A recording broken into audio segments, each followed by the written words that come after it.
Assalamualaikum warahmatullahi wabarakatuh. My name is Rizka Stianingrum and I'm from F1 class and I will explain about history of Sufism. The seeds of Sufism have existed since the time of the Prophet's life. This can be seen in behavior and events in life, worship and the nature of the Prophet Muhammad. Before being appointed as a Rasul, he spent days in the cave of Hira, especially during the month of Ramadan. There, the Prophet did a lot of zikir and meditation to get closer to Allah.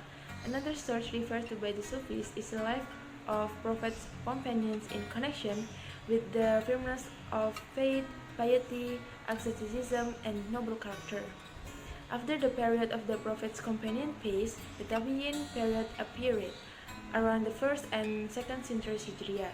The socio-political conflicts that start from the era of Utsman bin Affan were prolonged until later, and this conflict had an impact on religious life, such as the emergence of several groups like Bani Umayyah, Shia, Khawarij, and Murji'ah.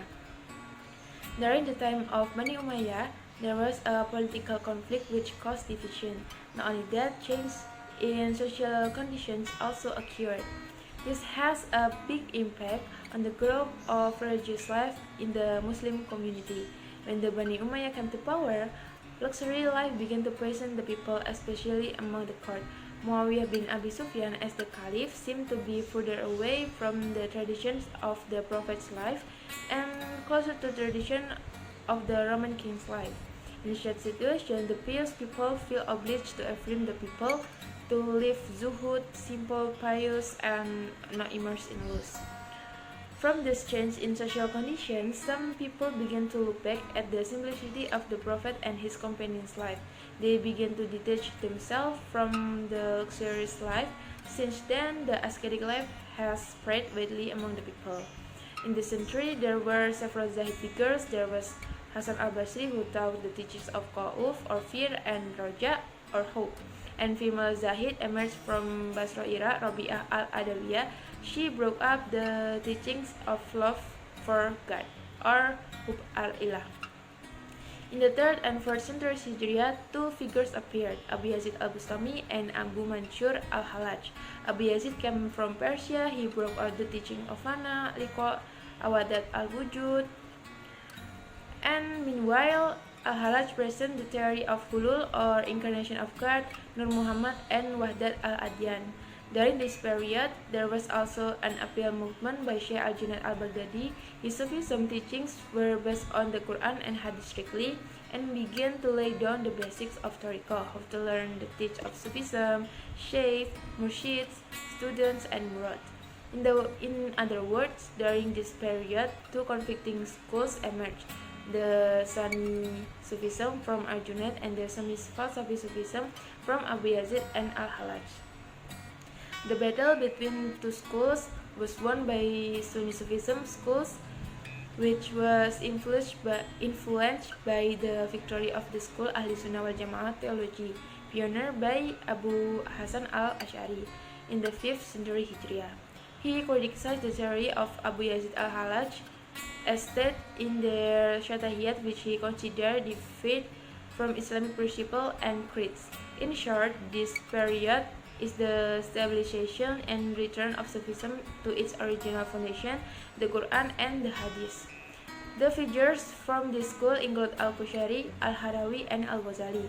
During the 6th and 7th centuries Hijriah, two important things emerged. First, the revival of Semi-Falsafi Sufism, which after intersecting with philosophy has emerged as Falsafi Sufism. And second, the emergence of orders in Sufism or Tariqah. The main figures of the Falsafi Sufism school include Ibnu Arabi with Wahdat al-Wujud, Surahwardadi with the Ishraqiyah theory, Ibn Sab'in with the theory of Ittihad, Ibn Farid with the theory of love, Fana, and his Wahdat al-Shuhud. And there appear several tariqahs such as Tariqah Saziliyah, Qadiriyah, Naqshbandiyah, and the others. The practices of Sufism were spread through tariqahs.